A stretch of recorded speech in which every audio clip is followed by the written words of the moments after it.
Hello friends, আজ তোমাদের সাথে শেয়ার করব আমার বার্থডে ব্লগের সেকেন্ড পার্ট। হ্যাঁ, বলতে পারো এটা একটা সারপ্রাইজ বার্থডে পার্টি ছিল। আমি ছিলাম অফিসে, হঠাৎ ফোন এলো যে তুই এখানেই চলে আয়। আসার সময় অবশ্য বুঝতে পেরেছিলাম যে হ্যাঁ, কিছু একটা হবে, তবে এতটা কিছু হবে সেটা কিন্তু ভাবিনি। অনেকেই বলে অফিস কালিগরা নাকি বন্ধু হতে পারে না, কিন্তু আমাদের বন্ধুত্ব কিন্তু 9 বছর ধরে একই রকম আছে। আর সেই জন্যই হয়তো অফিস শেষেও প্রত্যেকে আমার বার্থডে সেলিব্রেট করার জন্য ছুটে এসেছিল।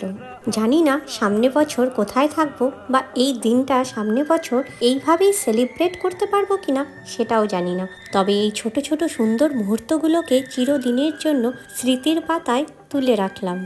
আর ভগবানের কাছে এটাই প্রার্থনা করি সব সময় যেন এইভাবেই আমরা থাকতে পারি। আর আজকের মিনি ব্লগটাও এখানেই শেষ করছি। কিছু ভালো লাগলে লাইক, কমেন্ট আর শেয়ার করে দিও। আর হ্যাঁ, আমার চ্যানেলটা অবশ্যই সাবস্ক্রাইব